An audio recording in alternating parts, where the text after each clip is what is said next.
So hi friends. So నేను ఇప్పుడు ఎందుకు వచ్చానంటే నిన్న 'ధురంధర్ 2' మూవీ చూశాననమాట. సో నాకైతే మాత్రం పిచ్చ పిచ్చగా ఎక్కేసింది. చాలా హైలో ఉన్నా. సో సినిమా విషయానికి వస్తే, సినిమా అయితే ఇది పార్ట్ 2 అనమాట. పార్ట్ 1కి కంటిన్యూషన్.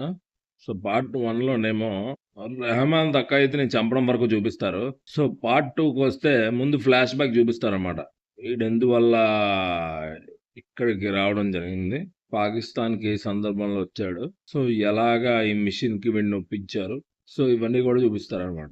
సో నేను అది ముందే చెప్పేస్తే బాగోదు. సో మీరు థియేటర్‌లో ఎళ్లి చూడండి.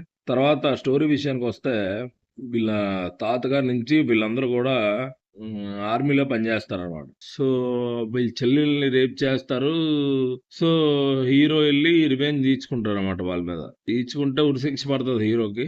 సో అప్పటికే ఆర్మీలో పనిచేస్తారని కూడా తెలుస్తది. దానితోటి కరెక్ట్‌గా ఆర్మీ ఆఫీసర్ల కంట్లో కూడా పడతాడు మనోడు. అక్కడి నుంచి స్కిప్ ఇచ్చి ఉరిశిక్ష పడకుండా చేసి, సో ట్రైనింగ్ గట్రా మొత్తం ఇచ్చి కంప్లీట్ ముసల్మాన్ లెక్క తయారు చేసి, సో పాకిస్తాన్‌లో దింపుతారనమాట మనోడిని. సో మెయిన్ థీమ్ ఏంటి అని నన్ను అడిగితే, ఇండియాలో జరిగిన బాంబ్ బ్లాస్ట్‌లకి అన్నిట్లికి రివెంజ్ తీర్చుకోవడమే 'ధురంధర్' మూవీ మెయిన్ ఉద్దేశం అనమాట. సో ఇక్కడి నుంచి ఇండియాకి సంబంధించిన ఏజెంట్ పాకిస్తాన్‌కెళ్ళి పాకిస్తాన్‌ని రూల్ చేస్తూ, పాకిస్తాన్‌లో బడా బడా సాల్తీలను లేపేస్తుంటాడనమాట సినిమాలోని.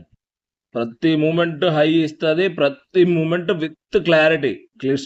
క్లియర్ క్లారిటీతో ఉన్న డైరెక్టర్ అతను. నిజంగా చాలా క్లియర్‌గా చిన్న పిల్లడికైనా అర్థమయ్యేలా తీశాడు సినిమా. ప్రతి భారతీయుడు, ప్రతి హిందువుడు చూడాల్సిన సినిమా ఇది. So please watch it in theatres.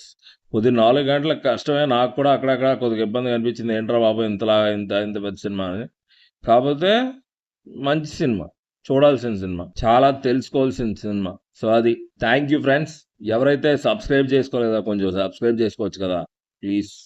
So thanks. ఇంక ఇవాళకింతే. ప్లీజ్